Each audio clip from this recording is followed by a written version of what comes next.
is empty, and all the devils are here.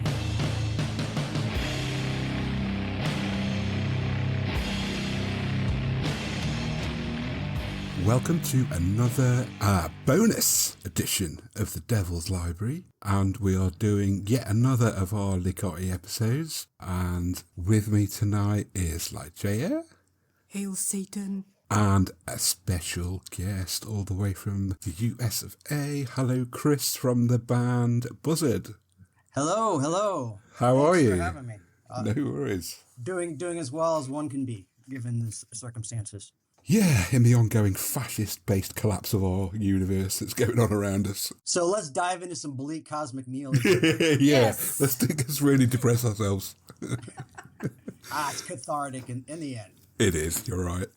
Right, so as per usual, we chose 3 stories. I chose The Night School. Chris, what did you choose? The Frolic. And Ligeia, what did you choose? Like, accordingly, The Sect of the Idiot.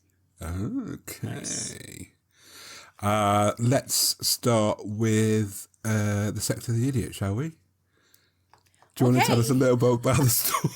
Almost Sorry, choked on my Ligeia. lungs. Just when you had a mouthful of vape there. Sorry about that. Don't vape. What do you mean? Okay. Let me see my notes. My printer broke today, so guys, You have to write everything please out. appreciate I made notes Mm. on the piece of paper. So, The Sect of the Idiot was, again, a very short story. You don't need to read a lot to get the results with Ligotti. I love that. I think out of these 3 stories you will hear today, this one is the most grotesque and theatrical and maybe baroque. Those are the words I would use. I don't know why I'm starting with the comparing, but just don't question me. So, we are following a person that I would call investigator, who is drawn into a secretive sect. This sect is devoted to a being that is called the Idiot. And this is a godlike figure whose presence annihilates reason, agency, and identity. Sounds lovely, right? So this cosmic principle of stupidity is not to be confused with ignorance. And it's actually like the mindlessness. I have just words here, so please bear with me. At the heart of the existence itself. So it's very cosmic. I didn't remember what I read it before, but again, so I just chose the title. And I'm happy I chose this because it's very cosmic. Yeah, I say this every time, and I'm aware I say it every time, but this was the most Lovecraftian of the 3 Was it? stories. Right? I was thinking. I actually wrote that on one of my note cards. Yeah. Yeah, Obviously, is the Necronomicon quote. yeah. But the idea of a sect worshiping a deity that represents either an indifferent universe or just the mindless abyss. Yeah. Yeah. Even the authorial voice reminds me of one of those lone protagonists. Even, and this is on a very micro level, Ligotti uses the adjective infinite repeatedly, and that's just such a Lovecraftian tick, like the infinite horror, the infinite, just to mean very. Like, when Lovecraft says infinite, he just means extremely or quite so or very. Yeah. He's also got that Lovecraftian kind of, that Lovecraftian sense of personal identity being erased, or kind of like, and obviously, you know, we all know good old Howard Phillips, his ideas of identity were perhaps more extreme. But I don't think Ligotti's like that at all.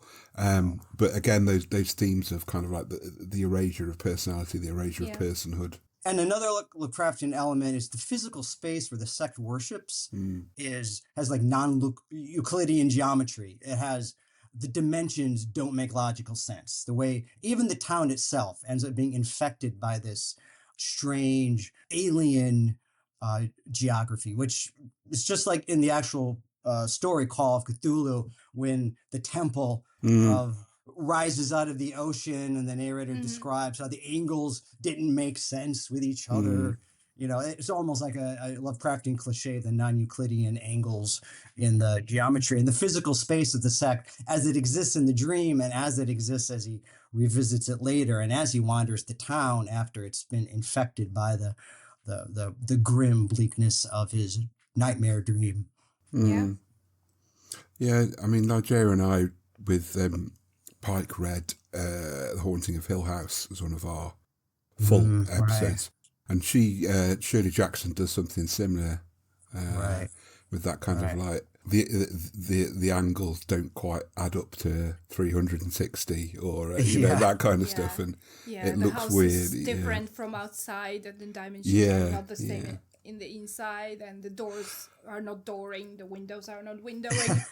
Like, I love that. I think she does it better than Lovecraft.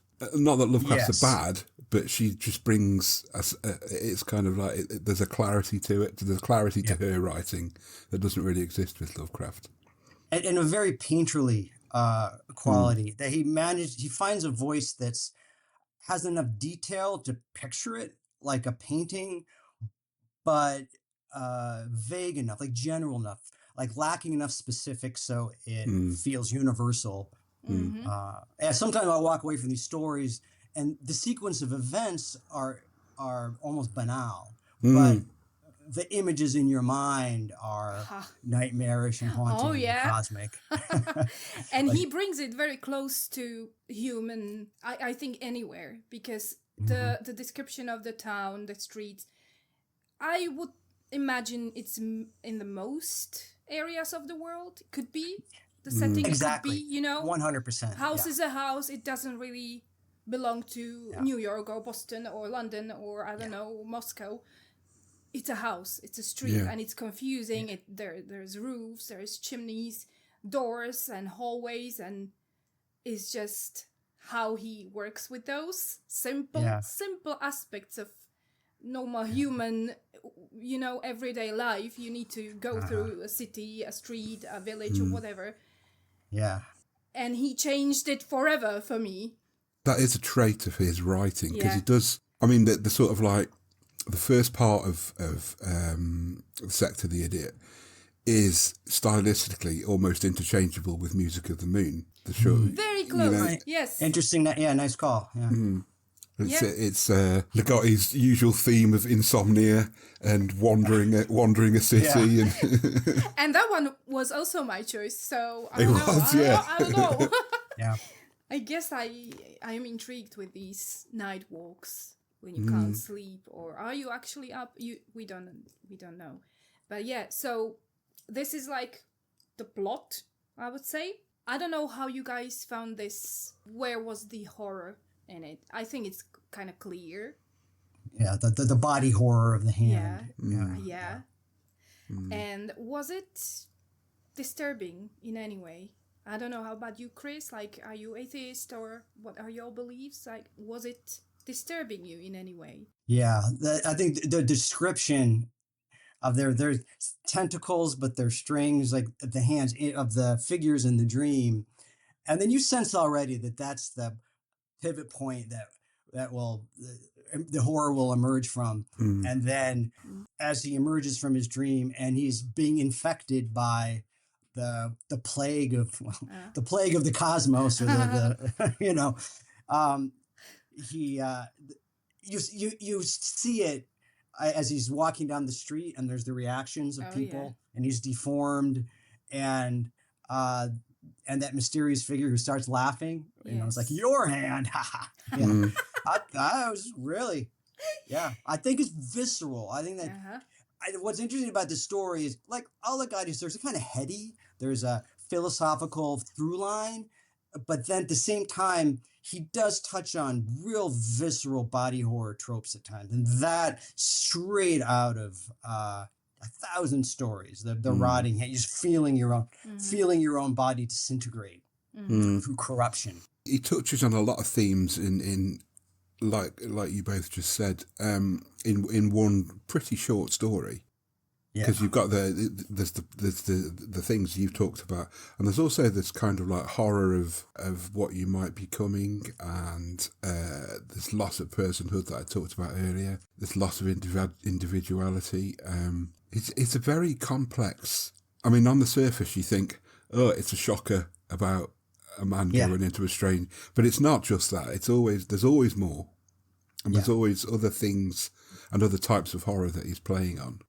Both classical and Lovecraftian, I think. Yeah.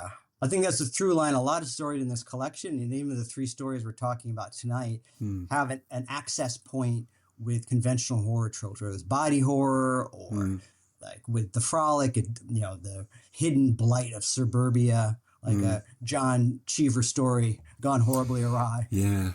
Mixed in with the serial killer subgenre, serial killer and the psychologist engaged in dialogue. Like it's got all these familiar elements, but then there's that distinct Ligottian bleak cosmic nihilism and dissolution of individual identity. That's the unique point, and he always gets there. And the night school with that immediately recognizable scenario showing up in class, and I need to ask your neighbor for a piece of paper. Yeah. It's almost like a nightmare version of your anxiety dream where you show up at school unprepared. That's one of the things that he does very, very well, and it's come across in all the stories of his I've read, because you two are much more kind of like familiar with his body of work than I am. I'm trying not to read ahead. I'm trying to sort of like read them as we do these episodes. It's I envy you. I envy you, your process of discovery, but also the discipline to encounter it chronologically, like as he evolved. Because I started randomly, but more at the end, and then worked my way back. So. Right, yeah. Yeah, but he seems to, everything he writes, it's always got this kind of like dreamlike quality to it, which is, I'm going to do it again, which is almost Lynchian. And it's you are doing it again. I'm doing it again. I compare everything to David Lynch. Yes. But it 100%. is. It's almost kind of like, it's the real world, but it's just been twisted just a little bit, and it's not quite. And it's like, is this normal? No, is it? I'm not quite sure. And all of his stories feel like that to me. 100%. But in each step, they seem micro, but by the end, you're in that dream space where you could never retrace your steps. And like you end a story of his, like you wake up from a dream. And if someone asks you to summarize it, besides the simplest series of events, guy goes to a classroom, doesn't have a piece of paper, they're in the wrong room, he walks upstairs. Like besides just a quotidian, banal scenario and a few actions, they're impossible to summarize because it's that dream logic, like you say. Yeah. Very, very Lynchian, yes. So I would just summarize probably the thought I had with this story. I'm back to my story, right? The sect of the idiot. Yeah. So I think I saw the horror in how Ligotti was able to bring the thought of consciousness being as the biggest error, which is absolutely terrifying if you start thinking about it, because what the fuck now? Like, what do we do? And the universe that does not want the meaning in anything. I was thinking about this today. Like, what if it's just us who created this whole thing of like, where's the meaning, the sense of things, and which is true, we created that, but like, that's fucking horrible. Yeah, there are certain things that have to exist that for us to be defined as human, and the idea of something having meaning is one of those things. But really, the universe is so vast and rejects an easy understanding that how could there be meaning to something and like that? I think the universe doesn't care about this. It's the vacancy of sense. Like we are so terrifyingly silly. Yeah. Yeah, I mean, we're just a collection of cells that have become self-aware, Yeah, it's basically. just like sort of matter that is organized in sort of some way, filled with pain and, everything that body... Like the universe not caring.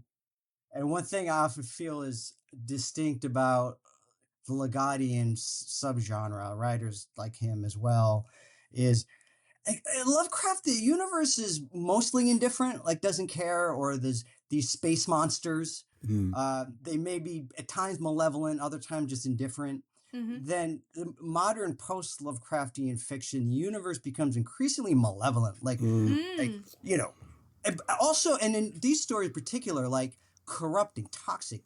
You see all this language of sewage and sewers and decay and just shit, like stinky, ugly, yeah, fucking putrid, horrible. fetid. And these words are Lovecraftian, but just the hostility, which in a sense is physically, not metaphysically true, but physically true.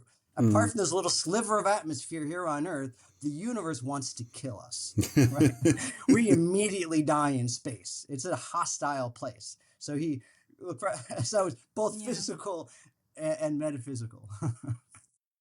I could see the puppet principle, Ligotti's puppet principle, in this one very well. Yeah.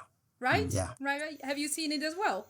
Yeah. Like humans as this matter, I animated matter, and we are pretending to be like self-aware of everything, and aware of the world and the meaning and the universe and why we are here, why the life continues after death, and why the war is important, and why the borders and maps and everything, this just makes sense to us, which is incredibly stupid and entitled, and I can't even...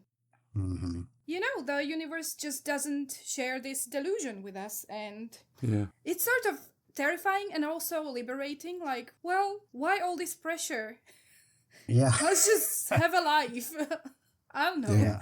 The meaning of things is the things that we as individuals in society put onto things. There's no kind of external, and that's a kind of atheist, non-theist thought, isn't it? That there's no external thing or person either wishing us well or wishing us ill.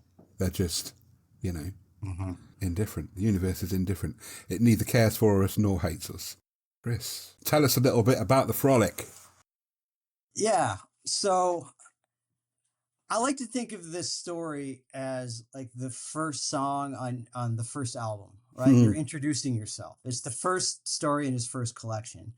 And when you introduce yourself, you kind of meet the audience halfway. Like, I'm going to present something acceptable, accessible, relatable, immediately recognizable, write it in a literary style that you don't have to work too hard to get on the same page, and then slowly ease you into what's unique about the artist, in this case Ligotti. But if you're a musician, like your first song is one of your best songs, but also is one that people can kind of dig immediately, and then kind of, I see what's different about this. And so I feel like the frolic is very much like that. Like, we start in a suburban setting, could be in a New Yorker story. It's written with great details, very realistic. It's a literary style we immediately recognize, and the environs are immediately recognizable. And as a genre too, like, you immediately know that there's blight lurking underneath, like the decay of suburbia. That's a recognizable trope. And then we're introduced to these characters, and we learn that the husband is a psychologist who works with child serial killer in a prison. And like, it's a serial killer story too. Got it. So the question that remains as a savvy reader is, okay, this is very well written. What's the twist? What is new about this? What is the nature of the serial killer ultimately? And what is the nature of the decay or blight or darkness lurking behind this veneer of suburban comfort and normalcy? And the answer, which we get on the last page, is kind of like the mic drop at the end of the song, right? we get the note from John Doe that he left to the poor child that he abducted. That note is pure Ligotti. Never seen anything like it before. The sewers of the stars. As it turns out, the slums of the cosmos. He's taking the baby deer to go frolic. So creepy, right? Yeah. With the little Bambi doll. It hits on a visceral level in terms of realistic fiction. Like, it's a real thing. a child has been abducted. There's a stuffed toy that was disemboweled with a note Yeah. stuck into it. Nasty. But the identity, rationale, the nature of this malevolent serial killer, not a mortal human, not exactly a demon from hell either, because in this cosmology, there's no heaven or hell.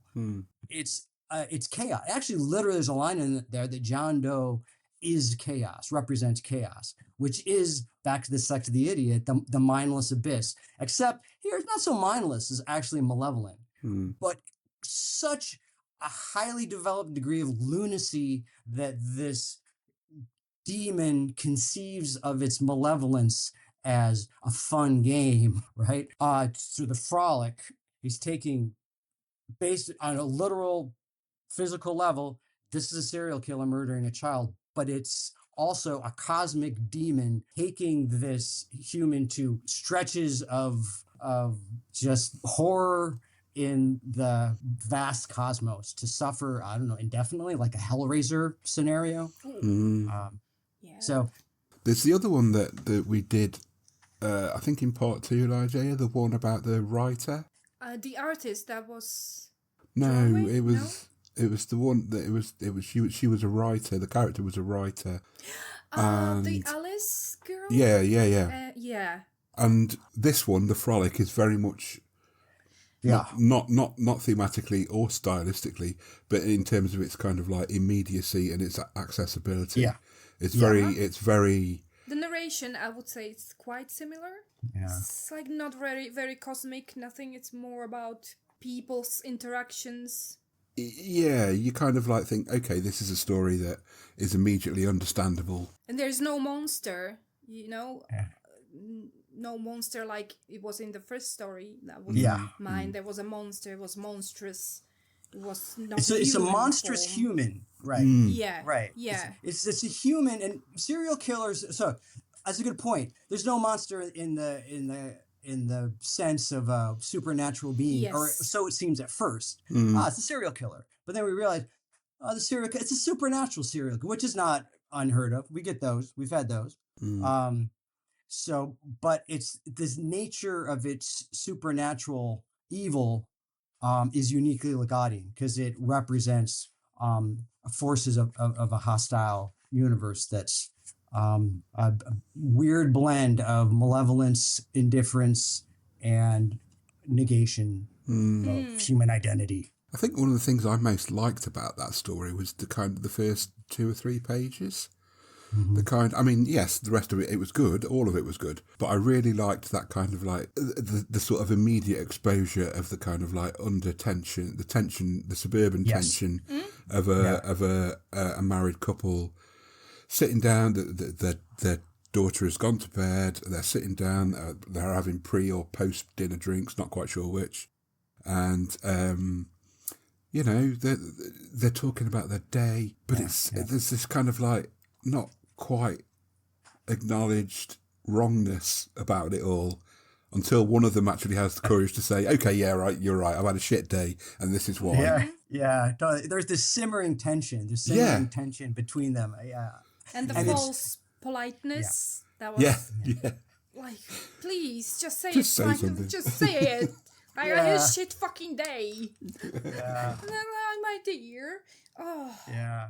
And the way they're mixing drinks and dancing around. And it's written with a very sharp psychological insight. And the dialogue, it's still within that neo-Gothic style, but plausible how humans might speak. It established so much authority so that when we do get to the ever-increasing horror, it has that oomph. Because he has that authorial power established. Well, he keeps shifting the goals of the horror as the story progresses. Interesting point, because at first it's the kind of like, oh, is this a story about suburban life gone wrong? Right. Maybe. But then is it a story of the horror of accepting a job that you find out is not right for you and now you have to pack your whole life up and move? Right, there's that whole step, right. Yeah, and then no, it's not quite that. It's this, actually. And then it's the horror of having a shit day at work and it affected your relationship. No, it's not quite that. But it's all these things, and it's kind of like this cumulative build. And then there's this kind of like gut punch of Oh, actually, it's this, traveller from the stars who's inhabited the body of a person who's stealing children. Yeah. It just goes. Yeah. It just goes. Whoa! I thought this was a John Cheever story. Yeah. Yeah, and I feel like there's this, because all these tropes become like familiar to an alert reader. There is an immediate sense of dread, and as you say, it builds like shit day, marital tensions, bad job. But it's tragic in that original Greek sense that even though the ending is not predictable in its exact nature, we know it's not going to end well, and it feels inevitable. There's this dread just dripping from the beginning, and then it reaches a crescendo we could not have anticipated, or just a deranged, it's just deranged. I would guess it's probably the first short story by him you read as well, Ligeia, was it? Yeah. I just started with the first one, yeah. What was it like? This is interesting. I will just go back to this, because when I first read Frolic, I was in the middle of the reading, and as you are saying, I could sense the dread. It was there from the first word. It was not hiding at all. The horror was there, the monster somewhere. Obviously, there's this prison and the bad guy. But I couldn't help myself. I was still waiting, like, maybe it's not that guy. Maybe this psychologist or psychiatrist, whatever. Maybe he's a little bit there. Maybe he's killing. Or is it the wife? Yeah. And I was like, are they actually going to move? Because the wife, she really wanted to move. And she was so happy when she sort of manipulated the discussion into that. Oh, we should, to let him say it. The guy actually said it like, oh, we are moving. And she's like, oh, there we go. Now I can have a drink. Yeah, right. So I was like, is it her? Yeah. So when I finished it, I'm like, what the fuck? Actually, it was straightforward. It was none of those. And still it's horror. It's even worse than I could have imagined. How does he do it? That's fascinating. Yeah. I can totally see that, because there's two ways to read, like, because there's some stories too. You're waiting for the left turn. Yeah. But I never really thought about that before. Like, you were saying the word that I was just thinking as I was listening to, that it's straightforward, or it's straight ahead. Yes. And there's so many Ligotti stories just like, we're going from point A to point, not B, I don't know, point Z, or it's going to be point letter in an alphabet that hasn't been invented before. A malevolent evil alphabet from the Necronomicon. I don't know, the last letter. But we're going ahead, but it's not going to be like, oh, but as it turns out, you would never have guessed that the butler did it. Yes, like Agatha Christie. Like, oh yeah, there's like no a secret person. No, you're gonna meet the butler on the first page, but the butler is a slave of cosmic deity. Yeah, but Ligotti, he's able to just name the person in the first line and still keep it going and still surprise me. I don't think he ever does that, though. That kind of left turn. No, I never think of him as an author who does that. No, but this was the first story I read. Yeah. So in that sense, sometimes I think you guys have felt like this sometimes too. Like, stories they're almost like poems in a way. And the way poems work often is you arrive at the last line, and if the poem succeeds, it simultaneously has that feeling of surprise yet inevitability. Like, I'm surprised that we landed on this line or this word or this image or this place. Yet it feels like it couldn't have landed any place else. You said something very similar, Ligeia, when we were talking about, oh, Jesus, I can never remember the names of the one about the two doctors, Dr. Voss and Dr. Volk and Mr. Veach. But you said something very same, this kind of like, there's this feeling of inevitability, that it's kind of not in a kind of like, oh, it's obvious what's going to happen way.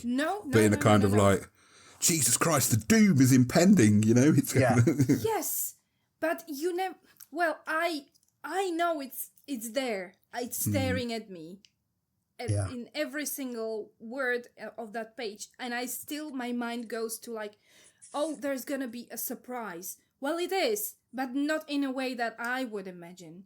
His mind works in ways that are like hidden from me. So I do think the surprise with him, and this is based solely on the stories that I've read so far, which is, 10, I think, at this point, is that he commits fully to the bit. There's no left turn. It's as bad as you think it's going to be. Well put. Yeah, well put. Yeah. Yes, The that is intensity very of his true. landing. He lands one story after another. He lands the doom. yeah. Yeah. And he doesn't over-explain. There is no need. Yeah. He doesn't No. need us to understand. There is no reasoning or anything. It's just like, there David Lynch. you have it. David Yeah. Lynch, right? Like, I'm listening to Whatever. you, and I'm like, we should just dub this doom fiction and be done with it. Like, I've never heard anyone call this subgenre doom fiction, but Well, it's not far off the mark, really. it's doom fiction. Yeah. I don't know the definition, but it could be this. It Yeah. is. Could Yeah. be this. We'll make our own definition. We'll call it what we want, Yes. damn Yes. We're gonna start a publishing house, doom fiction. it. Fiction. Are you Yeah. both a nihilist and a good writer? Apply to doom fiction. Okay, so Night school. Are we on to the night night school? school, It's yeah. your turn, Leraje. Yes. So the night school is again, it's a very Ligotti setting. There's a guy walking around doing stuff, thinking his morose thoughts, and is Holding his button. holding his button on for grim death. His sole remaining button. What's that about? So he's walking around and he decides to take a shortcut, and it's across a school, which I'm guessing is like a college, university type thing. Because school over here means like something for kids. It's like a place that kids go to be educated. Whereas I think in America it's got a broader kind of like definition of Yes. includes- School can be anything. Yeah. So he takes a shortcut across the school that he used to go to, and weird shit ensues, as is usually the case with Ligotti. What did we think of this story? What did you think, Ligeia? What was the standout for you? Yeah, I again enjoyed the setting, the empty streets, the cold, the wind. Now, how he described how he was approaching the school, and there was this tree, and he was looking through the leaves, and he saw the fire like flickering, and I'm like, well, okay, so is this some sort of a monstrous thing he's gonna see, like some apparition? There was these people just burning some shit in a barrel. Yeah. I'm like, okay, whatever. Yeah. But it was very poetic, and then he just nails it. Like, yeah, it's this. But the way I was approaching the school with this guy, and I felt how he was so cold, and he was like, oh, I'm gonna just check, like, I haven't been here for a while, I know the setting, I know, like, we knew he has been there, he had studied something, and he just wanted to see if it's still there, or just do the shortcut. So It felt, I think to me, it felt the most, I mean, we used the word earlier, or I did, dreamlike. It felt like that whole story felt like a dream. It felt Yes. like someone recounting a dream. out of these three, Yeah. for me, this was the most, I think. Yeah. I wasn't sure if he was up, if he was alive, if he was dying. Well, so... But it has those themes you were touching on earlier as well, Chris, about this kind of like the excrement of the human race, or Yes. the kind of like the shit of creation. I guess if we were Yeah. Nurgle, we'd call it Yeah, the shit Dark of God. compost. Yeah. everything I think I was wrote an decaying. index card, every scatological word in the free story. This one won by a wide margin. Yeah. Even though, again, like Frolic introduced sewers of the stars and the sewage and all that. But this is the one where he's like, now we're coming back to that. We're going to circle back to this. Yeah. We're going to circle back. And we got compost, putrid. We got, Yeah, Yeah. The the walls. septic curriculum. right? Right. Like it was bleeding through the roof. The not bleeding blood, but the decay. The nocturnal product. Yeah, Yeah. this whole thing about it being it feeling like a dream or a nightmare. It felt like an anxiety dream. When you've gone to somewhere and you think, oh, I should be over there. I'll just go there. Oh, I forgot. I haven't got any paper. Yeah, right. but- 100%. Why would you exact do same that when feeling. all you're doing is taking a shortcut home? You wouldn't worry about that. Yeah. Exactly. It was weird. You know, it just felt like this whole thing was kind of like... That's very true. It also felt, and I don't know whether this might be just my brain farting out crap, but it felt like all the bits prior to him being in the school were kind of like not real. The bit of the school was real, and then he went back to his weird life afterwards. Does that make any sense to anybody? It could be. Sure. It could be. Yeah. Yeah. It's hard to say, really. I think you can read it like that. It's just that it felt like the descriptive passages up to the school bit were kind of like this guy who's kind of like meandering and lost and not quite sure and doing not really anything distinct. And the same after he left the school. But the bits set at the school were very immediate and kind of like not terse, but sort of like very sparingly written in terms of action. You know, it was. Yeah. It just felt like it was, maybe it was just a device of the writing, I don't know. But it felt like a big old nightmare to me. It was a nightmare. 100% made me think of the anxiety. I think I said it before. The anxiety dreams of showing up to school naked on test day, or you forgot your pencil. And it's just like the most deranged nightmare, lunatic version of that. Everything that can go wrong. Yeah. And as it turns out, the professor's not in there, and the third floor is just the rotting corpse of God. And the Portuguese God. Yeah, right. Yeah, what was his name? I don't know why. Instructor Carneiro. But do you understand why he was Portuguese? It was mentioned there more than once. Yeah, he kept. He was hammering that point, wasn't he? And I was never quite sure why. No. I would say, like, overall, like, of all the stories, this is like one of the more comic, like blackly comic, like the bleakest, blackest comedy ever. But I think it's that juxtaposition of this kind of quotidian, almost banal, like, I went to school, I asked my neighbor for a piece of paper, all that stuff juxtaposed with the extreme horror of everything else we're talking about. And the thing about the professor's name, I had two things came to mind. One thing, I'm not the type who likes to read too much into name choices, or like, he's called that because he symbolizes, he's an allegory. But I couldn't help but think Carniero, carne, meat. Yeah. Professor Meat. That just fits into the whole thing. That we humans, we're meat with brains. We're sacks of flesh with this erroneous consciousness that's a mistake of the abyss. And so I just could that fit. And in terms of being Portuguese, there's something about that was maybe in the US more as an American reader.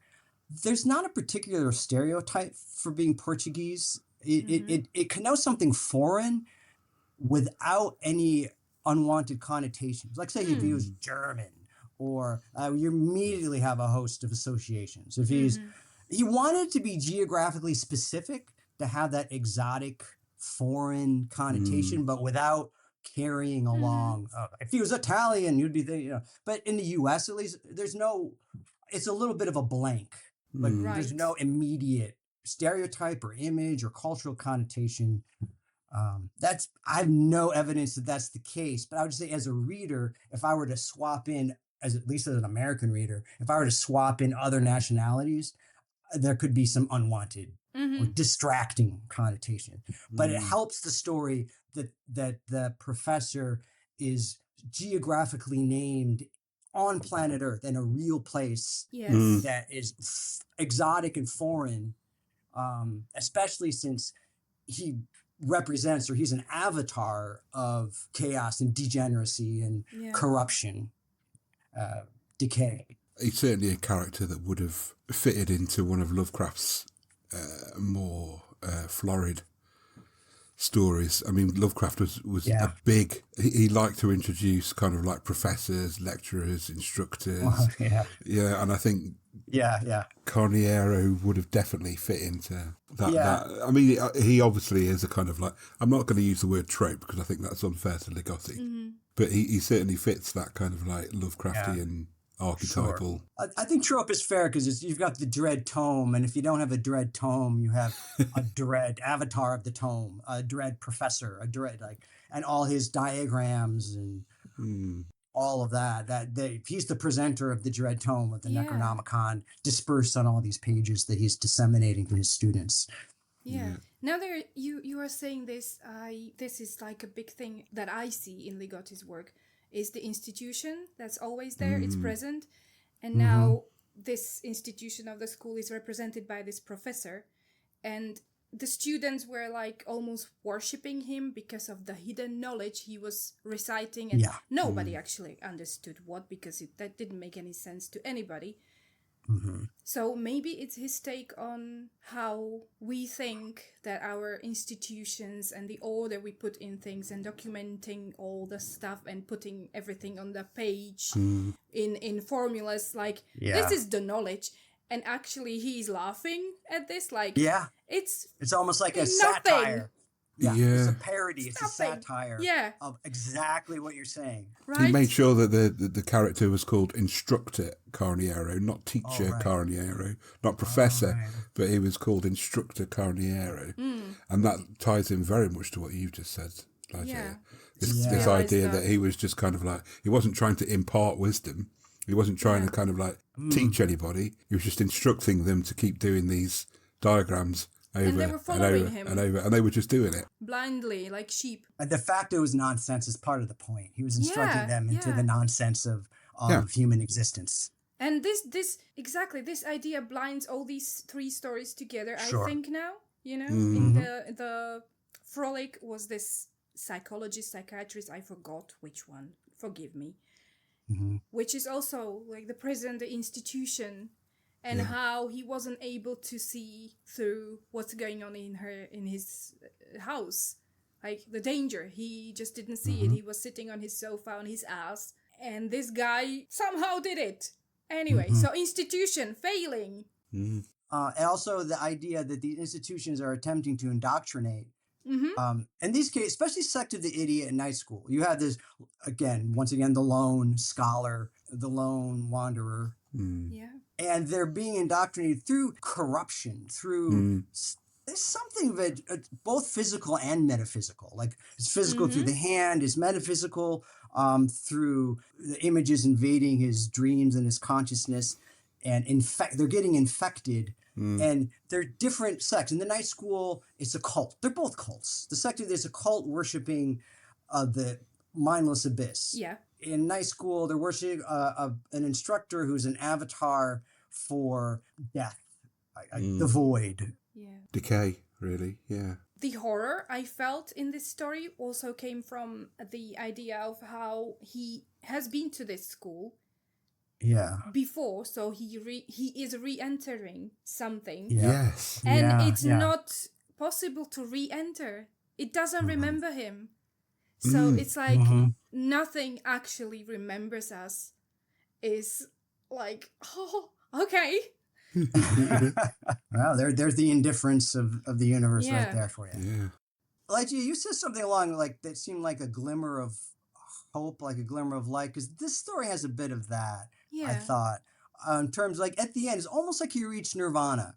He had let go of desire. He had embraced the negation. Yes. He no longer wanted to learn or to know more. He didn't want to find out the meaning of his existence. He accepted its meaninglessness. And from then on, he's just going to go to the movies. He's not going to take the shortcut. And That's true. That's true. Yeah. Yeah. He's achieved nirvana. Yeah. That is very nice, actually. All right. Okay. So, what about this fucking button talk? What's going on with these buttons? This poor guy. Right. What do you think? I got no idea. I'm trying to think of a deep subtextual meaning to why his button might be loose, and I can't think of a single one. I think it was just a thing he threw in there. I think it's a lovely image to kind of bookend the story. It represents that, it's the last straw. The final button came off the coat. The veil has been lifted. He sees the nature of the universe. The circle's been completed. Notice the end of the story has a lot of repetition. Yes. Yeah. The image of his ashes ascending after his own cremation to sully the sky. Yes. He kind of, and Ligottit increasingly does that. Spoiler alert, that's becomes a common technique of his, is by the end, he recycles phrases verbatim, Yeah. almost like poems to become mantra-like. Mm-hmm. And so that's a great callback. It always struck me as being really effective. I mean, just putting chaos into one little image, that one little button, we all, again, immediately relatable and tangible, that we'd been barely holding up, finally came off. Like, okay. A lot of good writers do Yeah. that. Yeah. Sylvia Plath did it quite a lot. And we talked about her earlier. Shirley Jackson does it quite a lot as well. Even Stephen King does it occasionally. But yeah, that's a good thought. That's a good thought. And also, maybe it was like a good description of how cold he was. Like, he was actually trying to hold this coat together with that one last thread of light. Coldness, yeah. Yeah, which portrays his vulnerability. Yeah. Because The in this discomfort. cold, winds blowing. All right. So, there we go. Yeah. Ligotti part 4 for us, part 1 for Chris. Wow. Those are 3 stories: The Frolic, The Sect of the Idiot, and The Night School. Yeah, I guess that's it from us. Chris, thank you very much for coming on. Oh, what a treat. Just what a treat. Thank you so much for asking me. What a No thrill. problem at all. Okay, right, we'll wrap this up then. And if you want to hear more from Chris, I'll be interviewing Chris about musical matters on the next Contra Odium, which will be out in February. And Ligeia and I will see you on the next, what are we called? Devil's Library podcast. Okay, I've been Leraje. Hail Satan. I've been Ligeia. Hail Satan. See you very soon. Chris, you don't have to hail Satan, but if you want to say goodbye, now's your chance. Bye.